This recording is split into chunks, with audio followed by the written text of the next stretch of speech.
And now, from beyond our dimension, this is the JeffMara podcast.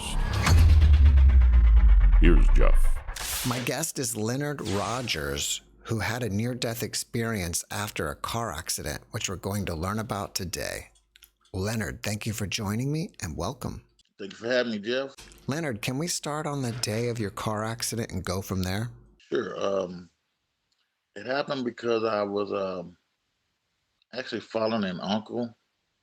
He had left out of the house, and not long after he left, I decided I'm gonna follow him. So I just basically just burst through the screen door, and before you know it, I'm following him down the sidewalk.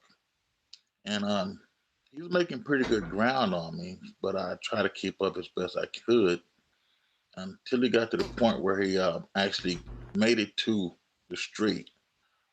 He actually crossed the street before I could actually get to the street. And when I reached the street and stepped off of that curb, a whole new world opened up for me, basically. Um, there was a car coming. Of course, I didn't see it because at the time, it was like time had slowed down a bit. And for an instance, it was like something had stopped in between me and the car and just as quickly exited off to my right. And as I'm looking to see what that was, in my peripheral vision, I can now see the car coming toward me. So as I start to turn toward the car, I didn't have time to complete the turn before I was hit. And when when the car hit me, it hit me with such force that the back of my head struck the concrete pretty hard. And it was at that point that I lost all bodily movements. I couldn't move anything at all, although I could see. So I basically thought I was fine. I didn't really feel any pain or any discomfort. Um, my head was throbbing a bit. I remember my head was throbbing just a little bit, but other than that, I basically thought I was fine. So I tried to actually get up, and as I'm trying to get up, I noticed that my body wasn't working, but I could see. I mean, I could see that I was up under the car. I look up at the and I could see the bumper right in front of my eyes, but I couldn't actually move my body. So I would actually keep trying to do this, and it was felt like it was a workout, Jeff. Like it was a workout trying to make my body work. And at some point during this, I heard a voice tell me to let go. It was like I'm wiggling around. I heard let go. It was the voice was like it felt as if I should have known whose voice it was, but at the time it was like it was kind of startled me. So I tried to get up even worse after that. And it was so debilitating just trying to use the energy to make this thing work. And when I got to almost the point of exhaustion, I heard let go again. And by this point, Jeff, I was ready to because I was so tired of just trying to fight to make this thing work that I didn't care what was happening next. I didn't care what was going to happen. I basically let go. And I think that's what when we get to that point, I think within our bodies, our living that we're tired and we're just ready to let go. I think at that point we actually have the ability to let go because next thing I know is I felt the vibration that started at my feet, and it started slowly. It was like voo, voo, voo, voo, voo, voo, voo, voo. And when it got to almost like it was just one big voo, all of a sudden it stopped. And I felt like a disconnection. Whenever I talk about it over the years, I say the disconnection is not unlike the feeling that you get in an elevator when right before it goes up or down, you feel like a little disconnection for a second. And that's what I felt. And the next thing I know is like I was floating or moving. And it's as if I floated away from things. The next thing I know is that I'm looking at the scene.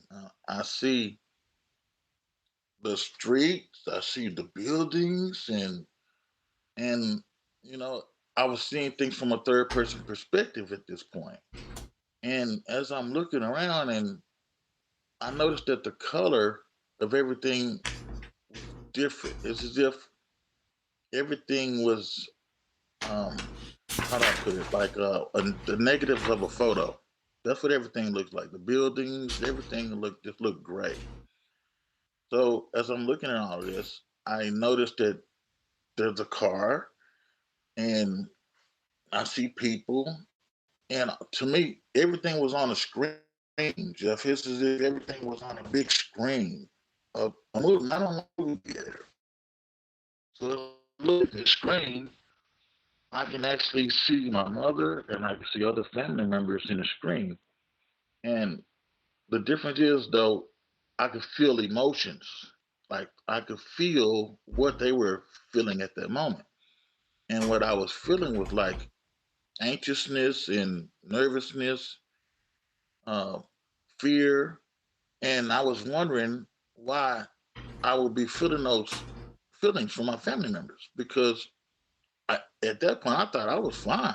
Um, as a matter of fact, after I felt those feelings, it was like something compelled me to look under the car.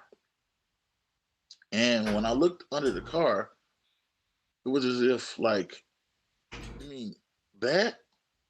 It was like, is that why they're feeling like this? Is that why they're feeling all these negative emotions? It's like, then I realized that was me. And when I realized it was me, I realized at the same time that they obviously didn't know where I was. They couldn't see me. And I would take the fact that they would be feeling the emotion from everything that was on the ground because when I talk about it, I say me, it was like being in a car accident that I'm able to step out of the car and stand with my family members, but my family members are crying over the car even though I'm standing next to them. That's what it felt like to me. It made absolutely no sense. We are having a little bit of glitch problems, but you said that while you were standing next to your family, you had a certain feeling. What do you mean by that? I was looking at my family who was looking at the body. And from my perspective, they were all on the screen. It was all on the screen. My body was on the screen. My family was on the screen.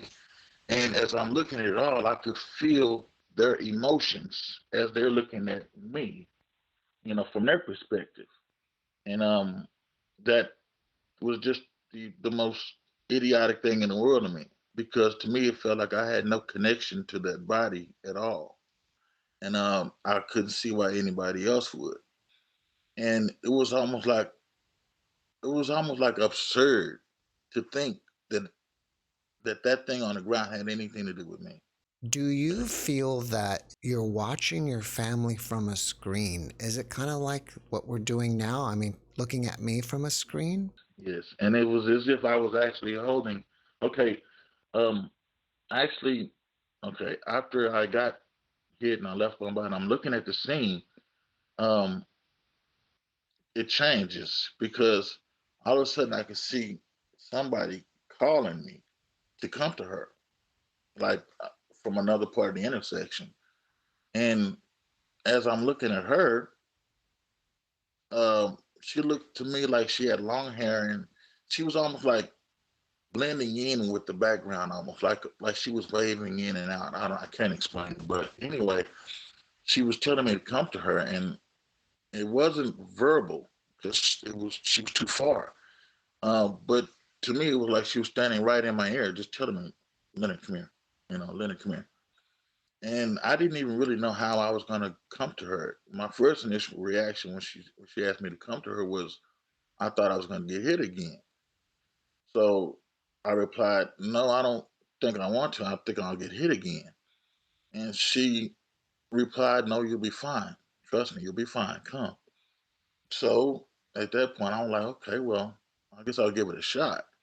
So as I'm trying to figure out how I'm going to move to her, I didn't even know how I was going to move. All of a sudden, I saw a light appear just to the right of her, or just to the right of my shoulder. And as I'm looking at this light, Jeff, um, a picture just popped up. And when I looked at this picture, I recognized it. Now, I'm 3 at the time, but in the picture, I was about 9 or 10. And not only that, I had siblings in the picture. So as I'm looking at the picture, I said, hey, I remember this. I remember this moment. Now, this will give you an understanding of how time is not linear in any fashion when you're over there. Because not only was I looking at it, but I remembered it. And as I'm looking at this picture, it goes away. And then another one pops up. And of course, I'm looking at all of this. And it's like I'm living the moments as I'm looking at them. So these pictures or images go by, and I'm just looking at it like I'm like you would watch any movie. These images and videos that are going by, um, and anything that I had like an emotional attachment to, or any moments that really stood out to me emotionally, it was like I got to delve a little bit deeper into that moment. So as these images and videos were going by, they were going by slow. To me, they were. But actually, they were going by like this. But to me, they was like second by second. So as they're going by, all of a sudden it stops on one picture. And as I'm looking at this picture, it was of a young man. It looked to be like about 21 to 23 or something like that. And he had his arms around this young lady. So as I'm looking at this picture, it seems familiar to me. And as I'm like going over why it seems so familiar to me, the thought came to me, your son. So when that thought of son came to my head, I looked at the picture even more and it got even more familiar to me. And before you know it, I'm thinking, this is my son. I realized that I was looking at a picture of my son. Now I'm 3 years old, Jeff, and this young man is about 21 to 23 years old, and I knew he was my son without a shadow of a doubt. I knew this was my boy, and it was almost like I had a shocking feeling with that too. So I guess I glanced at this picture for a while, and before you know it, the videos and images they continue. And to me, Jeff, it was like I was watching these images and videos for a long time. And at some point, I find myself in a place just thinking.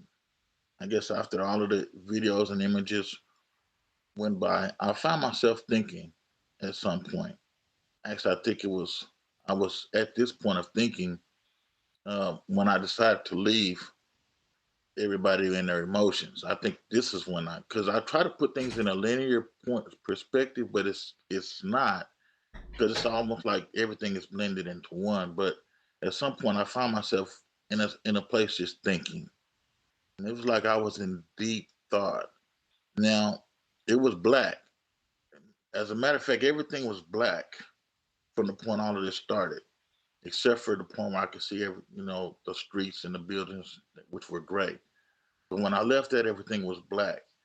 And in this black void or whatever, it was as if I had seen this void or blackness before. And so I'm thinking, I'm in this void just thinking. And when I don't know exactly what I was in such deep thought about, but to me, Jeff, it seemed like I was there 40, 50 years just thinking. And at some point, something abrupt erupted in my thought process because the scenes changed. Whereas when I was in that dark void, I could sense that there were people around me, but there was no communication. It was just me and my thoughts. Well, when the scene changed, all of a sudden now it's like I can see movement. I can see people moving around, and I could actually communicate with people. And I do remember communicating vividly with one person, maybe others, but vividly with one person. And Jeff, one thing I can tell you is this person appeared to me, and when they appeared, it was just like it was only like the face, his face appeared, and as I'm looking at this face, I was captivated by his eyes. Um, his eyes. The only way to describe it is like if you've ever seen the sun through the clouds, it has like little rays, Mm-hmm. and his eyes had like little rays that circled each pupil. And as he looked at me, it was as he was looking through me, and it was so beautiful that it was like I didn't want to do anything else but look in his eyes. So as I'm looking at his eyes, we start communicating, and it's like we had a long chat. And as a matter of fact, at some point, I was told that I wouldn't be able to remember everything we talked about, and I got kind of irritated by that thought.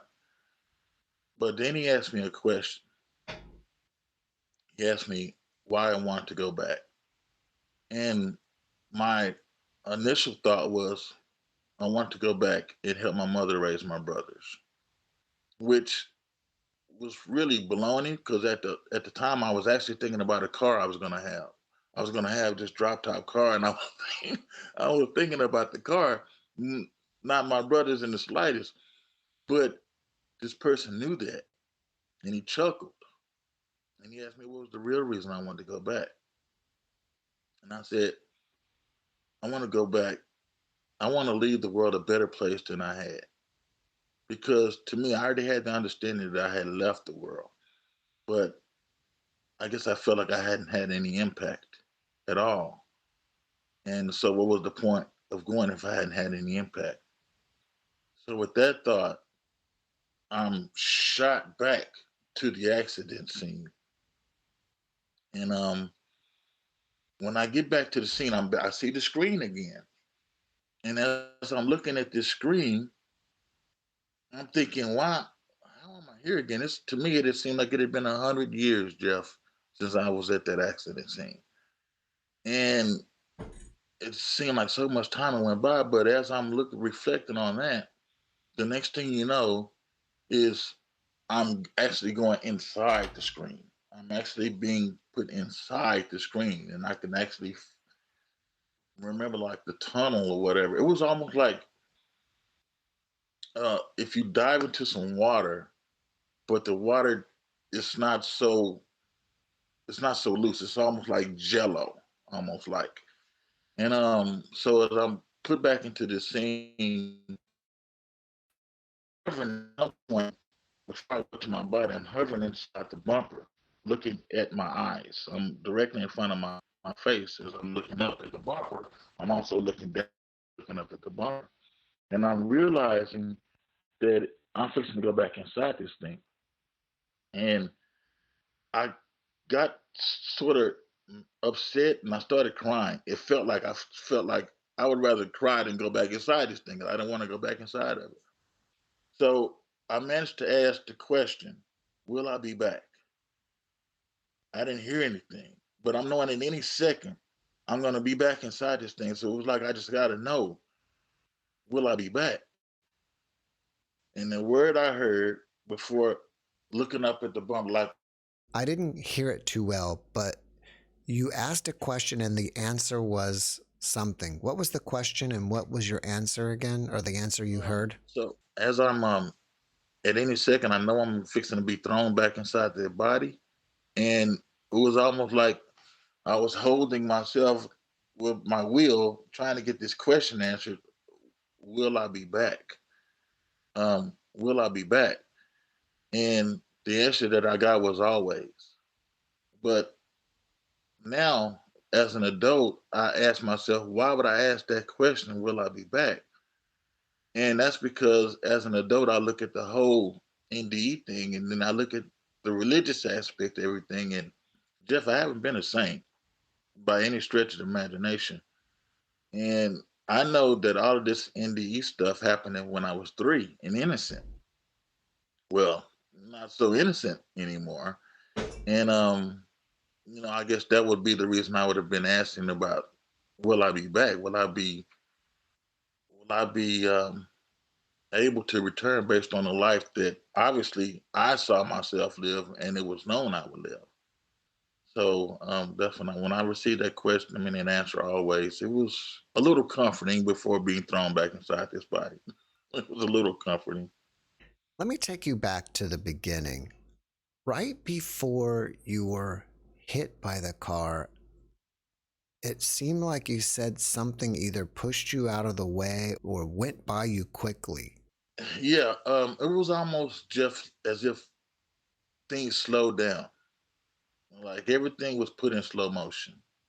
And in my slow motion, what I see is me looking at fixing to look at the car, but something comes and stops, and it's almost like it stopped and looked at me. And then just as quickly, it seemed like everything was in slow motion. And yeah, I wouldn't say that whatever it was pushed me or stopped me, but it was almost like it was there to look at me. I don't know. I, I've never got an understanding of that or what that was about at all. Only thing I can think of now when I look at it is if because since I've been back, I've actually went to that spot. I've actually walked that spot as a grown man again. And since time is not linear, I'm wondering if what I saw was me actually as a grown man at the same instant that I was there as a child. I mean, that's how I try to rationalize it. I mean, because I can't make any sense of it. Do you think that the being that flashed by you was also the being that said, let go? Or when you were there, did you ever say, let go? No, I didn't say much. It's almost like I was just basically there just to as a spectator to it all. Other than the interactions I had with the person I now know to be Jesus, um, which I'll explain later. But um, and when she'd call me to come to her, other than that, as a matter of fact, I don't remember ever uh, talking to her again. Other than that, for maybe one instant when I asked her why were they worried about that thing on the ground. That's the only time I remember talking to her. Uh, and she directed me to look at that thing on the ground. That was about it. So you're saying that it was a female voice that you heard? Yes. Well, no, no. Um, I heard two voices. One was a female voice after I originally got hit, telling me to come to her, and the other one, the first voice I heard, I'm sorry, was after I got hit. I heard a voice tell me to let go when I was trying to make my body work. And after I let go, that's when I saw her and I saw the buildings and everything. And then she told me to come to her. But it was a different being telling you to let go? Yes, because it was a male voice. It was like a strong male voice that said, let go. It was like I put it like this. It was like authoritative but caring. Like let go. Like you're putting yourself through this. Let go. That was almost like it was like what it was like. So watching everything through a screen and then entering the screen to come back, do you feel that our reality is some type of simulation? To be honest with you, I have to think because the one thing about it is that we all have to leave this simulation. We all have to leave this whatever it is. We consider it real and home, but in essence, we obviously are able to come in and out of these bodies at will, I guess. Um, so I would have to say it's closer to being a simulation than actual rock hard, solid, something unchangeable. I'll put it like that. Um, and as I've grown with knowledge, spiritual understanding, I'm coming to that conclusion even more. That yes, this is not only a simulation, but it also might be a reality in which we can dictate uh, our tomorrows by our thought processes, and it makes it a little bit easier to go through life knowing that you can have some aspect of dictation when it comes to the life you live. Did your family ever tell you how long you were out or unconscious for? My mother talked about it um, over the years, but the only thing I could ever remember, Jeff, it was like it was a blank spot. The only thing I could remember was the moment in which, okay, I'll go to explain. So I'll just go ahead and explain what happened. When I came back after being thrown back into my body, I was looking up at the bumper, and at this point, the guy who hit me, he takes me out from up under the car, and he hands me to my mother. Only I can remember distinctly remembering that I was not crying. I felt no need to cry through any of it. It was only the point that my mother uh, had me in her arms and she was kind of frantic and she was kind of checking me out to see what was anything wrong with me that I realized, okay, I thought, well, if my mother's acting like this, maybe I should be worried about what I just saw. I mean, should I be crying too? At that point, I started crying for the first time. So whenever we talked about it over the years, the only thing I could remember was that I wasn't crying. It was like that was a blank spot, and it stayed a blank spot up until the floodgates to everything I saw because I was 3. So everything had pretty much got pushed so far back in my memory that it was all but forgotten. And I think that this was a plan of some sort because I didn't recall what happened until my brother died. And it happened just like this, Jeff. He died in his sleep. He had a heart attack. He died in his sleep. So I didn't get a chance to say bye to him, or I mean, we knew he had issues with his heart, but I didn't say I felt like I had got cheated because he died in his sleep. So being growing up in a church, I started thinking about what is he going through now. I started thinking, is my brother suffering in some type of hell, or it was just I was going through a tough time mentally dealing with it. So I just typed in out of frustration, what happens when you die on Google, as if Google has the answers to everything. But so I typed in what happens when you die, and these things popped up called near-death experiences. These videos of people who are apparently saying that they died and came back. So as I'm looking at these videos, because to be honest, I was writing these people off, but I figured I'll go ahead and just look just for entertainment purposes. So as I've looked at a couple of videos up to this point, and I was getting to the point where I was writing them off because I didn't believe until I got to this one guy. His name was Ian McCormick. Ian was stung by 4 box jellyfish or something like that, a bunch of box jellyfish. And as I looked at his video, when he described what he was going through, when he described it, you could see him looking, and the way he would look, like if you said he saw something to his left, he would actually look like he was expecting to see that same thing again. I'm like, wow, if this guy is acting, they're doing a good job.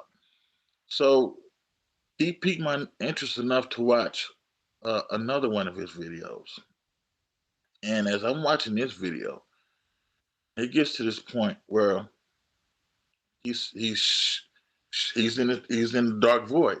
He's in the dark void that I was telling you I was in, and he saw some things looking at him. And I didn't say this, but at some point during the dark void, the only thing negative I can say was that at some point I saw Jeff. I don't know how to explain this. I was wondering what not to even say it, but at some point I saw a huge eye. And after watching the videos, I stepped into what looked like a tunnel. And as I stepped into that tunnel, I could see that there were other people stepping into the same like tunnel.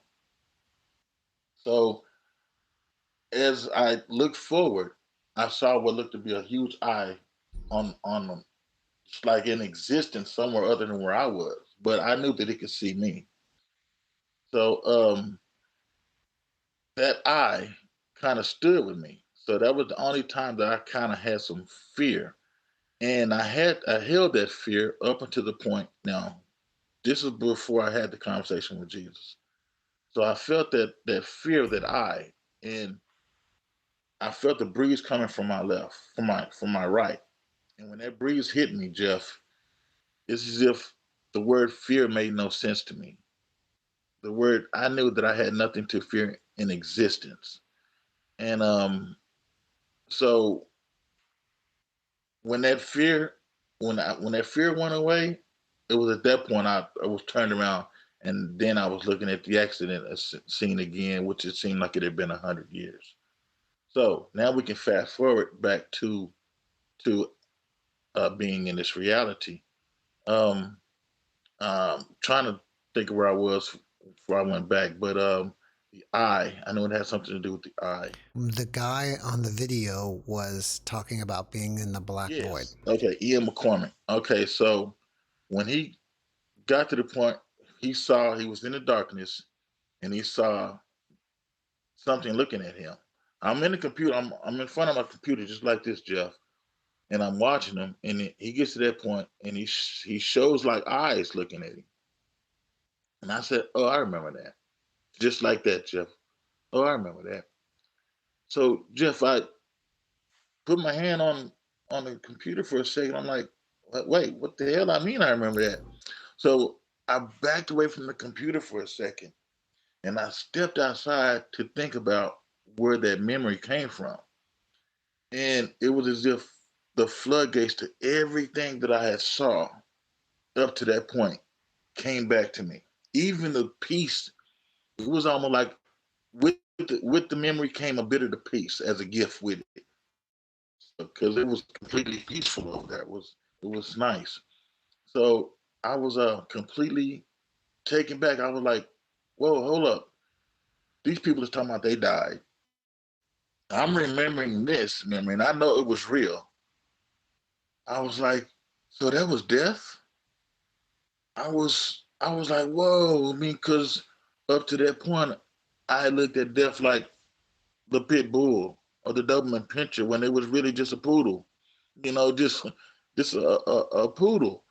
And I was like, wow. I mean, I feel like, well, if that was death, we don't have anything to worry about. And it it gave me a little bit of comfort in knowing that the religious beliefs I had might not be 100% clad as far as the the heaven or hell part of it. Like, I can't say that people don't go to have hellish experiences, but I can't say that I didn't experience that. But I have witnessed videos of people that have had hellish experiences. But the commonality I find in all of those was that they too were able to come back and say what happened to them, which is something that we're not grew up in church believing. From what I grew up believing. So that pretty much opened my eyes up to what death really was, and that was just the beginning, Jeff, of a bunch of miraculous things that happened as a result of me realizing what happened to me. During your experience, it appeared that you were shown the future of having a son. After finding out that I had died and trying to put everything together, it was a surreal moment in my life, and so I'm basically just trying to put it all together and live life with this knowledge. And at some point, okay, throughout my since high school, I had a high school girlfriend, and at some point I would reach out to see if, and we broke up because we stayed in different cities, and eventually we broke up. But from time to time, I would try to look her up and see how life, has treated her. And but you would think, this was high school, and some 15, 20 years later, I'm still trying to reach out and say hi to her, but she did mean a lot to me. I'm not gonna lie, we were really close. But I just wanted to, it wasn't like I wanted to reconnect or something. I just wanted to say hi. How did life treat you? So I would look up an old girlfriend, and I could never find her or any information about her. So um, one day I typed in her last name, and this young man popped up in her, and which shocked me because we were it was in the same city that we were in. So I figured he should know her because they didn't have that many family members with that last name. I mean, that many people with that last name that I know of in Houston. So um, took contacted the young man. And I gave him some information about the person that I knew. I didn't know this was maybe her nephew, her son, I didn't know. I just knew he had her last name. So I just wanted to see if he knew her. So I gave him some information about her and waited for a reply. And to my surprise, he replied back. He asked me who I was, and I was, described to him, that we were pretty close. I was my girlfriend at one point. And I said at this point, he informed me that that was his mother I was talking about. And I was like, whoa, wow, after all these years, I can't believe it. Like, okay, well, how's she doing? I mean, I know she had a daughter, and I just want to know how she was doing. And he said, well, my mother has been dead since I was 10. And I was like, whoa.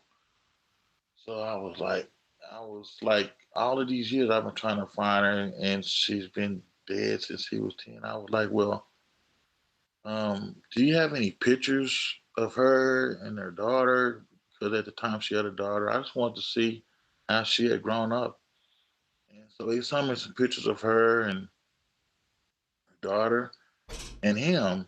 So as I'm looking at all of these pictures, I look at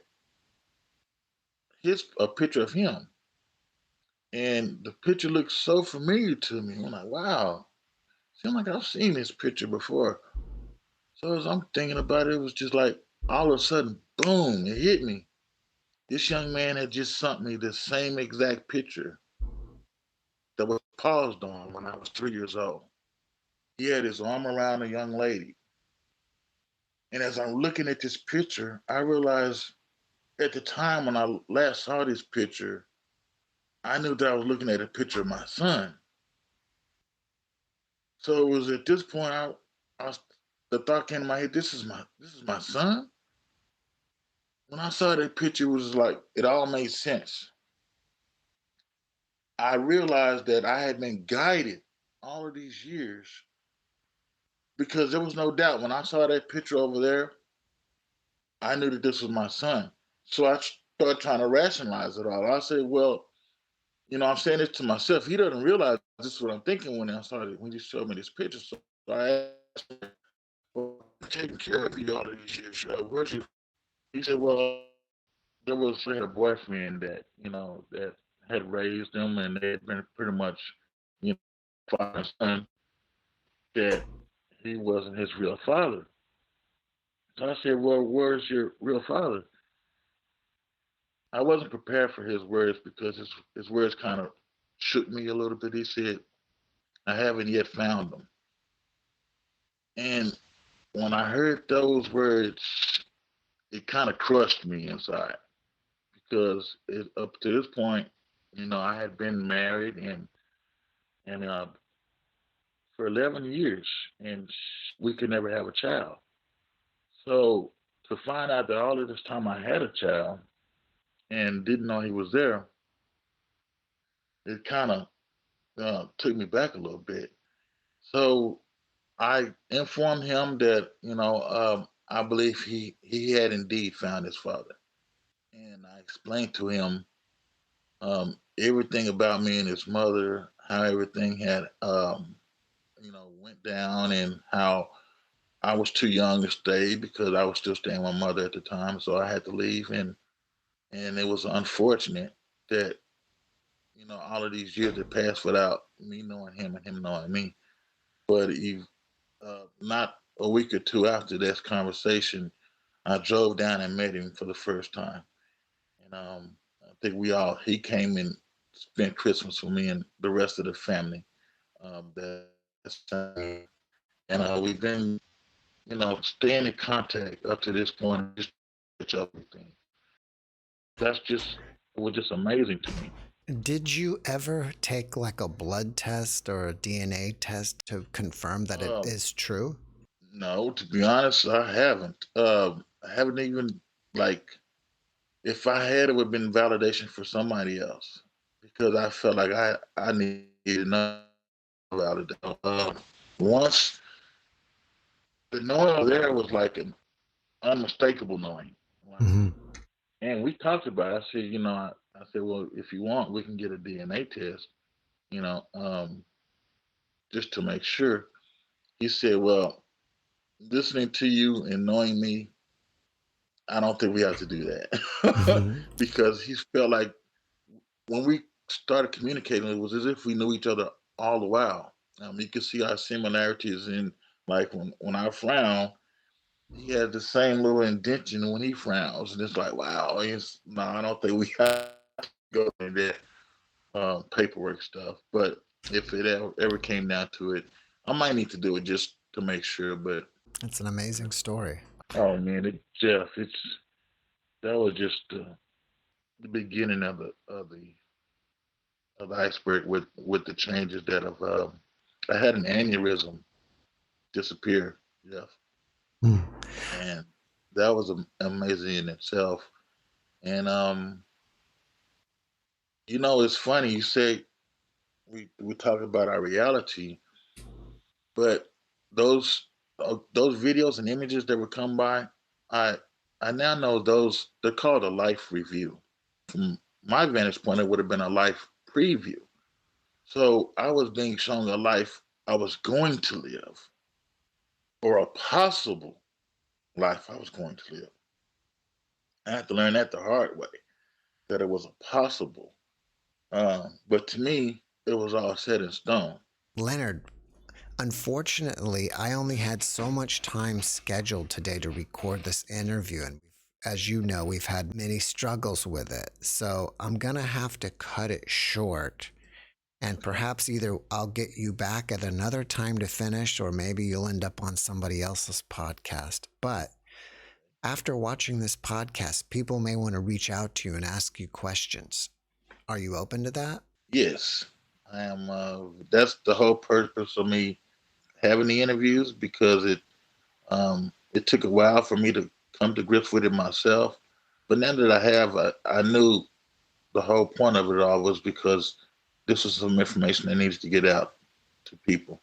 Um, I myself gathered information from other indie years, even though I am one. So I can imagine people who haven't had one would want to get as many answers as they have, and I could provide a few. And so I'd be happy to do that. What's the best way for people to contact you? Email.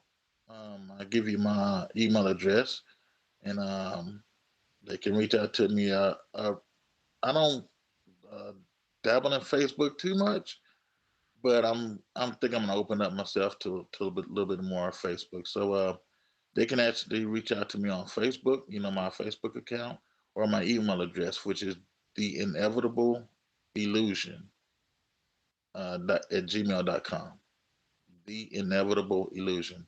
That's the name of a book that I'm writing. And your Facebook profile is? Leonard Simmons Rogers. Before we finish up, can you leave us with one last positive message? As a matter of fact, it's ironic that you say positive message because that's the most important thing that that we can do as human beings if is think positively. Like no matter what's going on in your life, no matter what you want, no matter how much of it you want, no matter how bad things look, I always know that in the end it's going to work out, and you just got to be positive and just try to be a positive influence on this world in general as a whole. Try to make a good mark on the planet if you can. Nobody is required to be a saint, but we can all be good people. With that said, I wish everyone the best in their endeavors, and feel free to reach out to me. Leonard, thank you for that message, and thank you for being my guest. Thank you for having me, Jeff. I look forward to seeing you again. Likewise.